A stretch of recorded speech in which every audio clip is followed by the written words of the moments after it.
भक्त समाज की जय।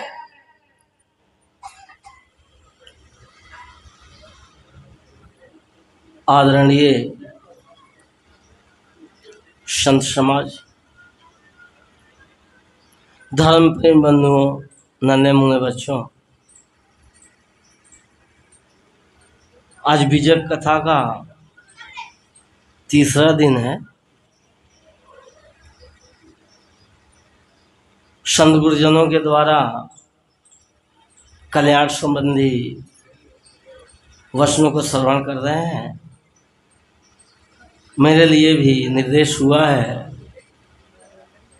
मैं भी कुछ देर निवेदन करता हूँ। एक छोटा सा पद।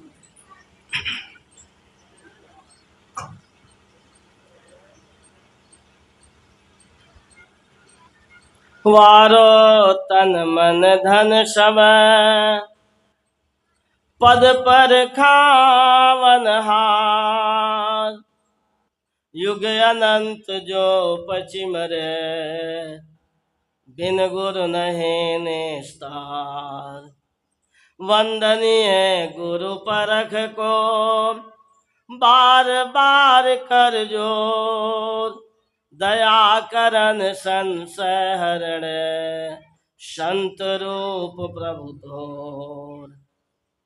जाते सकलो परखिया, सो पारख निज रूप, तहाँ होय रहो स्थिर तू, नहीं जाई भ्रम को। तहाँ होय रहो स्थिर तू, नहीं जाई भ्रम को।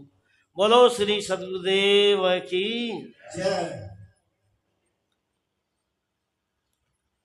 कैसे होगा भव से पार, पारख बिन ज्ञान गुरु।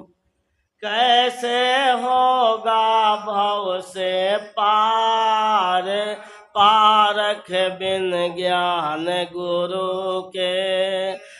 होगा भव से पार, पारख बिन ज्ञान गुरु के। पारख बिन ज्ञान गुरु के, पारख बिन ज्ञान गुरु के। कैसे होगा भव से पार, पारख बिन ज्ञान गुरु के। कैसे होगा भव से पार, पारख बिन ज्ञान गुरु। ये देवी देव विचारे, जिनके तू आज सहारे। ये देवी देव विचारे, जिनके तू आज सहारे।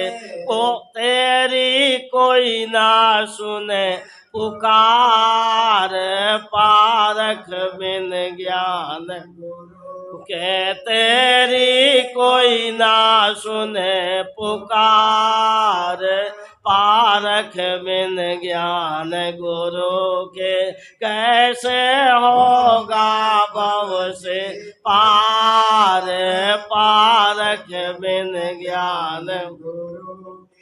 पारख बिन ज्ञान गुरु के, पारख बिन ज्ञान गुरु के। कैसे होगा भव से पार, पारख बिन ज्ञान गुरु के। कैसे होगा भव से पार, पारख बिन ज्ञान गुरु के। चाहे कितना पुण्य कमा लो, चाहे गंगा रोज नहा लो। चाहे कितना पुण्य कमा ले, चाहे गंगा रोज नहा ले।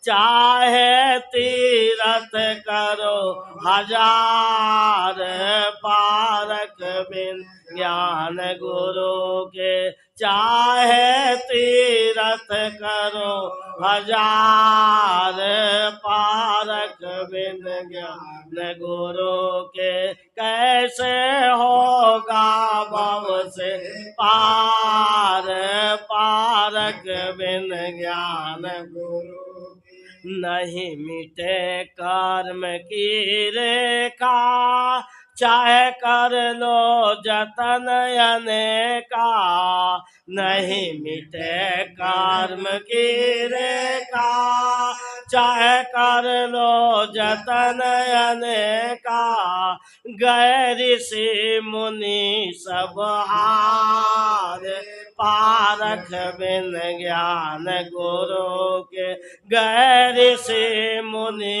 सब हार पारख बिन ज्ञान कैसे होगा भव से पार पारख बिन ज्ञान गुरु के पारख बिन भेद न पावे फिर अंत समय पछतावे पारख बिन भेद न पावे फिर अंत समय पछतावे नैया डूबेगी मझधार पारक न गुरु के नैया डूबेगी मझधार पारक बिन ज्ञान गुरु के कैसे होगा भव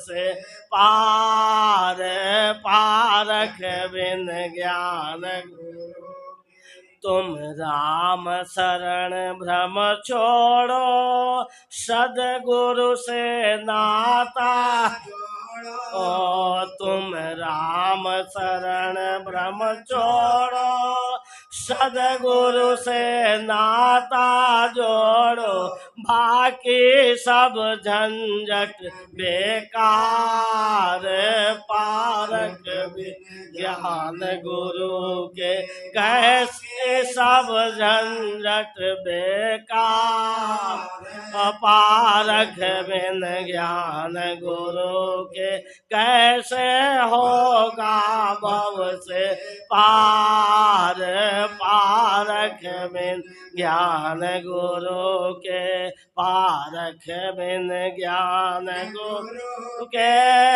पारख बिन ज्ञान गुरु कैसे होगा भव से पार पारख बिन ज्ञान गुरु के बोलो श्री सद्गुरुदेव की जय। पारख पारख शब्द का अर्थ होता है परख परख नाम ज्ञान परख नाम समझ परख नाम बोध परख नाम जानकारी। एक जानकारी होती है विषयों को जानना एक जानकारी होती है संसार का जानना एक जानकारी है अपने को जानना उसी का नाम पारख है। पारखी होना प्रत्येक जीव का स्वभाव है कीड़ी से लेकर हाथी तक सभी जीवों का स्वभाव पारख है लेकिन वो बोध वहां नहीं होगा कि मैं पारखी हूं। ये जानकारी पशु आदि खानियों में नहीं हो सकता। ये जानकारी ये बोध एक ज्ञान मनुष्य शरीर में होगा जो अभी वर्तमान में हमें शरीर मिला है इसमें हो सकता है कि आपका जो स्वभाव है आपका जो स्वरूप है वो ज्ञान स्वरूप है। ज्ञान स्वरूप जब हम होते हैं तभी बोध होता है जगत का तभी बोध होता है संसार का तभी जानकारी होती है विषयों की लेकिन वो एक तरफ से है सिर्फ विषय जगत के तरफ से है अपने तरफ से नहीं। अपने तरफ से जब जानकारी होगी जब आपको ये बोध हो कि इस संसार को जानने वाला तो मैं हूं।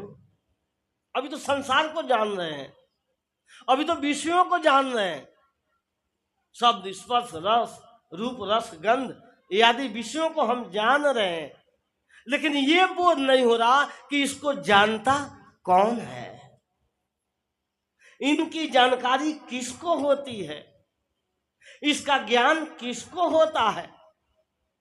तब पता लगेगा कि जानने वाला तो मैं हूं, इन सबको समझने वाला तो मैं हूं, इनको परखने वाला तो मैं हूं। इसलिए आप पारखी हो। नित्य स्वरूप आपका पारख है, लेकिन जब हम अपने स्वरूप को जब नहीं जान पाते, नहीं ठहर पाते, नहीं स्थित हो पाते, तो फिर विषय में बह जाते, संसार में बह जाते। क्योंकि बहते इसलिए हैं क्योंकि अभी तक सदगुरु कबीर साहब के पहले, तो अब तो बहुत सारे पारखी हो गए, सदगुरु कबीर साहब के बाद तो बहुत पारखी हो गए, पहले नहीं थे। पहले इस जीव की बहुत दुर्गति है। लोग कहते ये किंचिग है, ये नानत्व है, ये तो परच्छिन्न है, ये तो किसी का प्रतिबिंब है।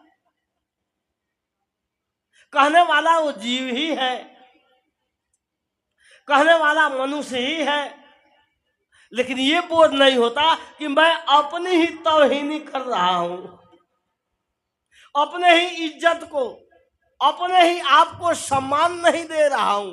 तो जब अपने आप को आप सम्मान नहीं दोगे तो आपको सम्मान कौन देगा? आपकी इज्जत फिर करेगा कौन? इसलिए खुद आप ही अपने आप को गाली भी देते। आपका अपना सम्मान, आपको इज्जत देने वाले सदगुरु कबीर साहब हुए। सदगुरु कबीर साहब का सिद्धांत ही है पारख। पारख सिद्धांत सदगुरु कबीर साहब की देन है, और ये सबकी सदगुरु कबीर साहब उद्घोष करते हैं कि सबका स्वरूप ही पारख है। लेकिन आप पारखी नहीं होते। पारखी इसलिए नहीं होते कि पूर्व के संस्कार हम सुनते आए हैं, कल्पनाओं में बह जाते, मान्यताओं में बह जाते, अवधारणाओं में बह जाते। क्यों बहते? ये आदत है। जैसे खाज होती है ना, तो खुजाने के बाद जलन होती है, लेकिन आदत वही है, फिर धीरे धीरे हाथ उस खाज पर पहुंच जाता है, कितना भी रोको, क्योंकि वो अध्यास है, वो आपके अंदर आदत बनी हुई है, और वो आदत तोड़ना बड़ा कठिन काम है। वो आदत विषयों की हो, वो आदत कल्पना की हो, या वो आदत पाखंड की हो, या वो आदत अंधविश्वास की हो, हम उसको निरख नहीं कर पाते, परख नहीं कर पाते, जान नहीं पाते, और उसमें बहते चले जाते, क्योंकि ये आदत है। कहा जाता है एक राजा था, देखो ये आदत कैसे नहीं छूटती। इस कथा में यही बताया गया है कि जिसकी वो आदत होती है उसमें सुख मानता है, और जीव को सुख सबसे प्यारा है। सुख के लिए ही तो शराब पीता है, सुख के लिए तो मांस खाता है, सुख के लिए तो सिनेमा देखता है, सुख के लिए तो क्लबों में जाता है, सुख के लिए ही तो नाना विषयों के प्रपंच में फंसता है, जगत के प्रपंच में फंसता है, और सुख के लिए तो फंसता है। लेकिन एक बात समझ लेना, आपका स्वरूप सुख नहीं है, इस बात को ठीक से जान लेना। आपका स्वरूप तो जानना है, सुख को जानना। आनंद स्वरूप भी नहीं है, आनंद को जानना ये आपका अपना स्वरूप है। आप सुख स्वरूप नहीं हो, सुख को जानने वाले आप हो। और सुख के लिए जब चलोगे तो दुख भी होगा, तो दुख बर्दाश्त नहीं होता, दुख सहन नहीं होता, इसलिए नाना प्रकार की उपाधि उस दुख से बचने के लिए करते। पहले तो हमने कल्पना किया कि सुख मिलेगा, चाहे विषय में हो चाहे तथा कथित कल्पना में हो, और जब वो सुख नहीं मिलता तो हम दुखी होते, अब दुख से बचना चाहते, क्योंकि ये भ्रम है कि मैं सुखी हो जाऊंगा या मैं सुखी हूं। लेकिन एक बात आप समझ लो, आप सुख नहीं, आप सुख और दुख को जानने वाले हो, क्योंकि आपका स्वरूप ही जानना है। तो क्या था, वो आदत जब बन जाती है तो हम अपनी भूमिका से दिख जाते, अपनी भूमिका से हट जाते। राजा था, कथा सुनाता, बहुत सुंदर कथा कहता, लोग कथा को सुनने में भी शांति से एकाग्रता से सुनते थे। संयोग से उसमें एक खाज वाला आ गया। जब वो खाज करता तो राजा की दृष्टि बदल जाती, वृत्ति बदल जाती। उसने कहा, भाई तुम ऐसा करना, जब कथा शुरू होती है तो खाज मत करना। कहा कि ये लो पैसे, और कहा अच्छी दवा लेकर आ जाना, ताकि कथा में आओ तो खाज मत करना। ले गया, दवाई भी लाया, लगाया भी। दूसरे दिन कथा जब शुरू हुई, दवाई लगाकर आया, लेकिन जब कथा शुरू हुई तो फिर कथा 10 मिनट बाकी थी और फिर खुजाना शुरू कर दिया, और फिर वृत्ति बदल गई राजा की। उसने फिर कहा, अरे भाई कल ही मना किया था कि तुम कथा में खुजली मत करना, खुजाना नहीं। कहा कि मैं क्या करूं, मैं तो चाहता हूं कि ना खुजाऊं, लेकिन खुजली है, और जिसको खुजली होती है वही जानता है। हाथ धीरे धीरे खुजली के ऊपर चला जाता। कहा ठीक है, ऐसा करो, तुम कल कथा में मत आना, या कथा में आना ही नहीं। कहा क्यों राजन, ऐसी सजा क्यों दे रहे हो? एक तो प्रारब्ध वशात एक खुजली हुई है, इससे भी कथा से वंचित कर रहे हो। कहा अच्छा एक काम करो, तुम आधा राज ले लो, लेकिन कथा में आना तो खुजाना नहीं। बोला ठीक है। अब तो खुश हो गया कि आधा राज मिल रहा है, क्या पूछना। दूसरे दिन जब कथा शुरू हुई, आया और अपने मन को रोक के बैठा। समझ लो कथा मात्र 8 मिनट बाकी रही। अब उसने क्या किया, फिर खुजाया। खुजाते ही क्या हुआ, जब आदमी जब इधर उधर हिलता डुलता है या बोलना प्रारंभ कर देता है तो वक्ता की दृष्टि वृत्ति बदल जाती है। अब जो ही वो खुजाया, खुजाते ही उसकी वृत्ति बदली। उसने कहा भाई ये बता, कल तो तुझे घोषणा भी कर दिया कि आधा राजपाट तेरा, लेकिन कथा में आना तो खुजली मत करना। उसने कहा मैं क्या करूं, मैं तो आदत के वशीभूत, मुझसे रोका नहीं जाता। कहा ऐसा कर, ये पूरा राज तेरा है, लेकिन कल कथा में आना तो बिल्कुल खुजाना नहीं। फिर कल कथा प्रारंभ हुई। बैठ जाओ।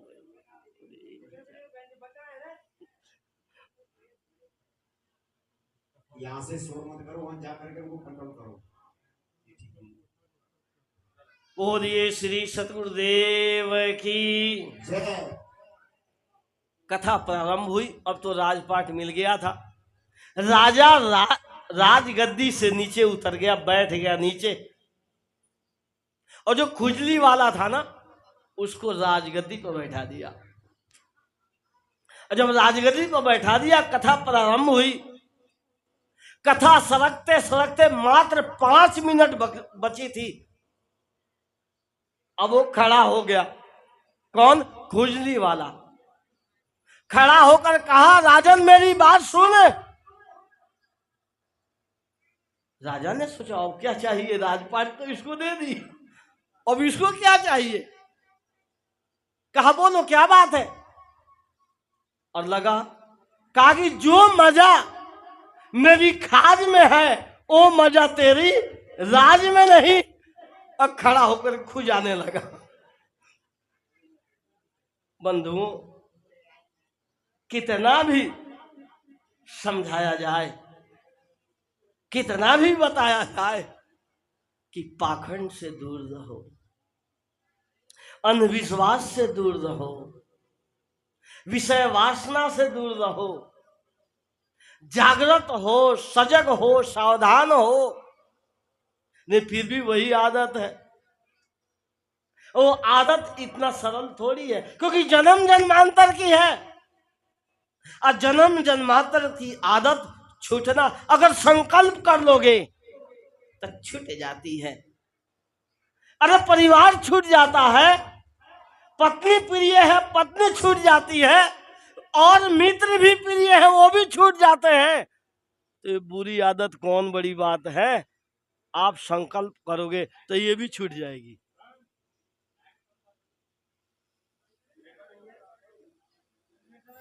क्या बात, क्या हो गया? बोलो सदगुरुदेव की। तो ये आदत हमने बनाई है और ये आदत छूट सकती है, चाहे वो कल्पना की हो, चाहे अंधविश्वास की हो, चाहे किसी भी मान्यता की हो, आप बनाने वाले हो। जैसे माताएं देवी पूजती है, कितने तो ऐसी माताएं हैं जो करवा चौथ भी व्रत करती है। अब इनसे पूछो करवा चौथ व्रत किस लिए करती है, तो ये बताएंगी क्या कि इनके पति की उम्र बढ़ जाए, या करवा चौथ करने से पति की उम्र बढ़ जाती है। ये देखो ये भी भ्रम है, पति की उम्र नहीं बढ़ती, जिसकी जितनी उम्र है वो उतनी ही रहती है, न घटती है ना बढ़ती है। लेकिन ये भ्रम है। इस भ्रम को ठीक से पारखी संतों के पास सुन करके, बैठ करके, उनका आधार ले करके, सानिध्य ले करके, इस अंधविश्वास को, इस भ्रम को, इस रूढ़िवादिता का त्याग करो।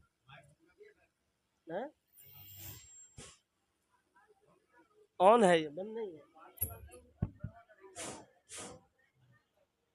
तो ये मान्यता जो है आपकी, वो मान्यता ऐसे नहीं छूटेगी। आपसे निवेदन करता हूं कि यदि आप पारखी संतों के सानिध्य में आते हो और इस बात को सुनते हो तो अपने बच्चों को इन बातों से दूर रखो कि किसी मान्यता के पीछे नहीं पड़ना, किसी कल्पना के पीछे नहीं पड़ना। जो आपके जीवन में है, जो आपके जीवन में आता है, सुख आवे या दुख आवे, उसको सहने की कला आप जानिए, उसको सहने की तरीका जानिए, उसको सहिए और अपने जीवन को सुंदर बनाइए। हम घबरा जाते, और घबराने से क्या होता है? क्या वो घटना नहीं घटती? क्या ये संयोगिक संस्कार नहीं घटेंगे? लेकिन एक जानकारी हो जाएगी आपको, घबराओगे नहीं, जानकारी हो जाएगी, उसको सहन करोगे, तितिक्षा भाव में रहोगे, वो सह लोगे। कितने लोग तो कहते हैं क्या कि साहब जी जब कंठी लेते हैं ना, कंठी लिए तो भैंस मर गई, या कंठी लिए तो पोता आने वाला था, या शादी होने वाली थी, शादी कट गई। ऐसा कुछ नहीं होता। जो आपके संयोग संस्कार है वो तो घटना घटेगी, लेकिन एक भ्रम पाल लिया, एक मान्यता बना ली, अब फिर वो मान्यता कटना बड़ा कठिन है। और जब मान्यता कठिन हो जाती है, कटना, तो आप जागृत नहीं होते, आप सजग नहीं होते, आप सावधान नहीं होते। इसलिए सत्संग सुनिए, चिंतन मनन कीजिए, अध्ययन कीजिए, असंतों का सानिध्य लीजिए, और तब आपका जीवन का जो भ्रम है, अंधविश्वास है, ये टूटेगा। आप जागृत हो जाएंगे, तब बोध होगा कि हमारा स्वरूप जो है वो पारक है। और तब जब पारखी हो जाएंगे तो सारी मान्यता टूट जाएगी, आप सुखी और शांत हो जाएंगे। बस टाइम हो गया। बोलो श्री सद्गुरुदेव की। जय